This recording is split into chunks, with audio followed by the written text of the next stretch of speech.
একটু তার একটা ফটো লো না, ফ্রেমটা কি সুন্দর। টানি ওই দিক দিয়ে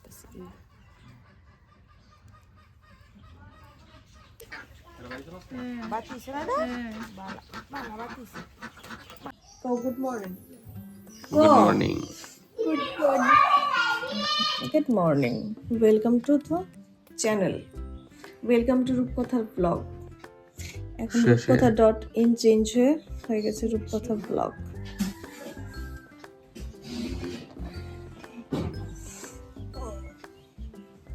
এইটু ভাই তাই কিতা প্ল্যান করে জানোস? তাই প্ল্যান করে তাই চা ফালাইছে বুঝছস? তাই না চা ফালাইছে, চা পড়ে গেছে না, তাই তাইরে কইতাছে কয় মাইলে কইবি তুই ফালাইছস আর আমি কমু আমি ফালাইছি, তাইলে মা বুঝতো না। এবারে তাই তো একদম প্ল্যান অনুযায়ী চলতেছে, বদি আইছে এবার তাই আগে কই। ও হলো আমার দাদার ছোট মেয়ে আয়ুষী, আমি ওকে টুনটুনি বলে ডাকি, আসলে দেখতে টুনটুনির মতো। এই যে দেখছো ঠোঁটের এই সাইডটা, ও কিন্তু কালকে এত বাজেভাবে পড়েছে, এই সাইডটা একদম কেটে গেছে, কিন্তু না তারপরেও দুষ্টুমির শেষ নেই, একদম লঙ্কা, একদম লঙ্কেশ্বরী। তো যাই হোক, চলো বাইরে যাই, অনেক দিন হলো বাইরেটা তোমাদের সামনে আনাই হয় না। একদম সকাল সকাল। আর এই যে আলপনা দেখছো, এটা কিন্তু তানি মানে আমার ভাইয়ের বউ দিয়েছে এবার সংক্রান্তির সময়, তোমাদেরকে দেখানো হয়নি, আজকে দেখিয়ে দিলাম। এখন আমরা সবাই একই সাথে চা খাবো। চা খাওয়ার আগে দাঁড়াও, হাতে দুটো চকলেট আছে, সেটা ওদেরকে দিই। হ্যাঁ এবার চোখটা খুল।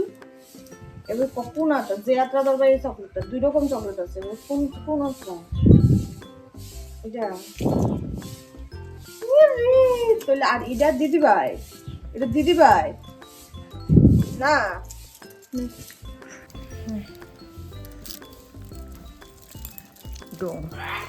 এইখানে কি হচ্ছে? এইখানে ত্রিপুরেশ্বরী মায়ের পুজো দিয়েছিলাম গতকালকে, যেটা আমি মার নামে প্রত্যেক মাসেই দিই, আর আরেকজনের নামেও দাদার নামে দেওয়া হয়েছে, তো সেটাই প্রসাদটা আমি নিয়ে নিচ্ছি। কেন নিয়ে নিচ্ছি দাঁড়াও, ব্লগের লাস্টে কিন্তু একটা সারপ্রাইজ আছে তোমাদের জন্য। এইখানে আমরা চা খেয়ে নিচ্ছি, আর বসে বসে ও আর ভাই বসে বসে পাখি দেখছে। পাখি ছাড়া যেন এই দুটি মানুষ থাকতেই পারে না। আমিও বসে পড়লাম, কিন্তু বসে থাকলে তো হবে না, আবার মাসি এসেছে কি কি দিতে দেখি। গুছাইয়া দাও না, ব্যাগটা কত গুছাইয়া দাও। কি গুছাইতাম, গুছাই দি রাখো। ফাইলটা বাইর করো, সব বাইর করে মাসির দিয়ে একটু কাজ করে নিবি। আচ্ছা, মাটি এমনি কাজ করতে হয়। এই নিচে ফালাই দিছি। এই ফাইলটা রিপোর্টটা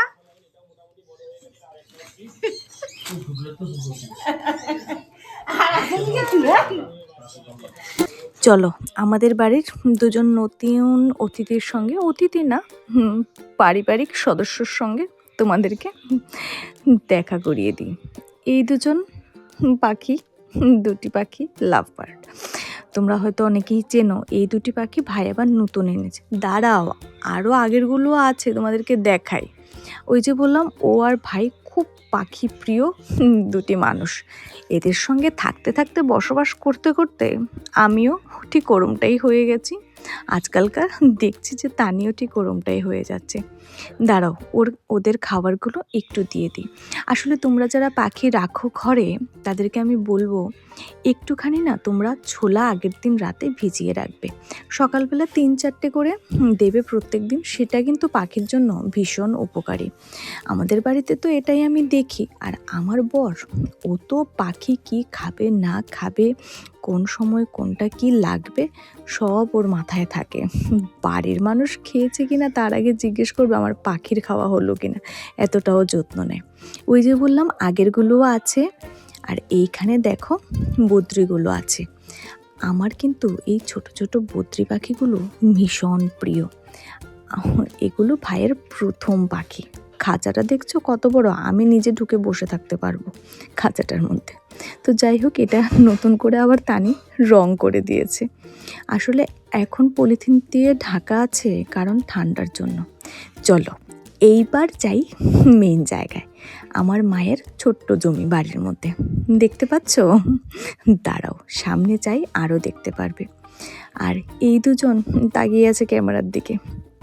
এই দেখো, এই যে কুল গাছটা রয়েছে এটার কিন্তু একটা এইটারই সেম ভ্যারাইটি কিন্তু আমার দাদার কাছেও আছে। ছাদের মধ্যে কী যে সুন্দর হয়ে আছে, আর এইখানে মাটির মধ্যে বলে গাছটা কিন্তু অনেকটাই বড় হয়ে গেছে।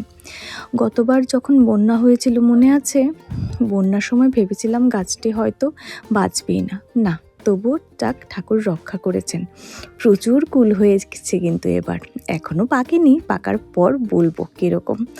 আর এইখানে কিছু ছোট ছোট ফুল গাছ আছে, তোমরা এই গাছগুলোকে কি বলো আমাকে একবার জানিও তো। আমরা এটাকে বলি কাশি গাঁদা। আর এইখানে কয়েকখানা বেগুনের চারা লাগিয়েছে মা আর ভাই সবাই যত্নটা করে। আর এইখানে একটা দেখো কুল পড়েও আছে, এটা হয়তো পেকে পড়ে আছে কিংবা পাখি একটু খেয়েছে, ওই জন্য এটাকে রেখে দিলাম আর তুললাম না।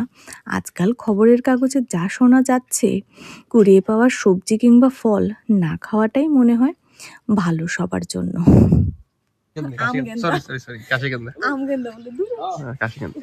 এটা তো দেখিনি। ওই ইডিজন ভিডিওর মধ্যে একটা করে পারে না, এত সুন্দর লাগে, এত সুন্দর লাগে। আর এইখানে হলো মার ছিম গাছ, আমরা এটাকে ছইও বলে থাকি, কারা কি বলো আমাকে একবার কমেন্টে লিখে জানিও। অন্যবার না আরও হয়, গত 1-2 বছর ধরে ছিমটা কমই হচ্ছে। পুকুর পাড়টা অনেকদিন পর দেখলে, তাই না? এই যে কলদার দেখছো সেটা কিন্তু আমার বিয়ের সময় বসানো হয়েছিল। এখানে ওই জলের মোটরটাও আছে, তো সুবিধে হয়। আর পুকুরের ওপারে না হয় আজকে আর গেলাম না, অন্য আরেকদিন যাব।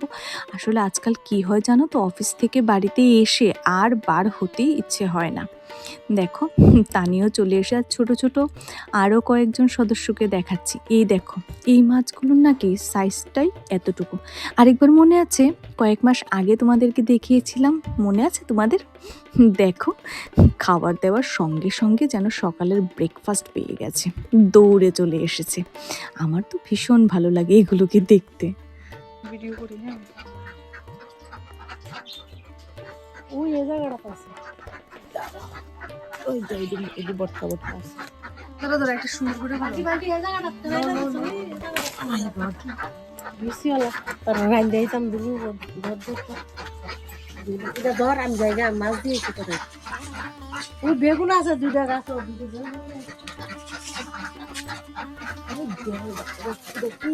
কি বাকি হয়েছে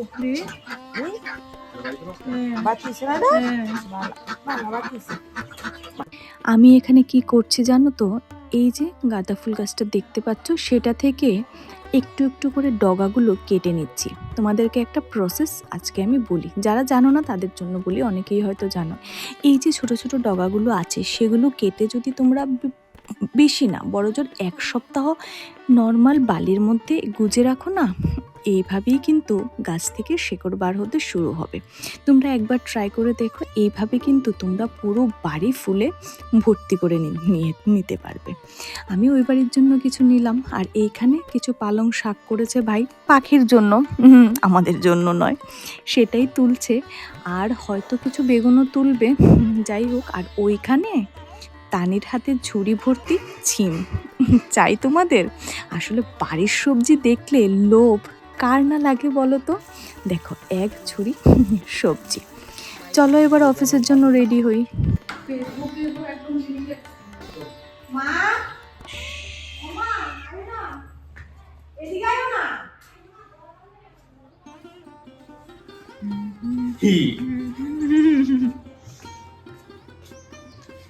আবার আসিবেন, আবার আসিব, তুমি যাবে, ঠিক আছে।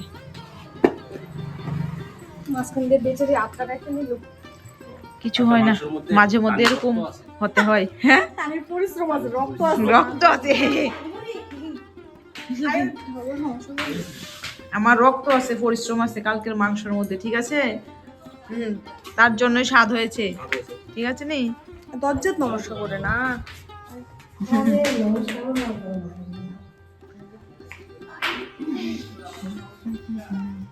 শেষে তোমাদেরকে কথাটা না বললেই নয়, আগামীকালকে আমি আর ও যাচ্ছি কলকাতা।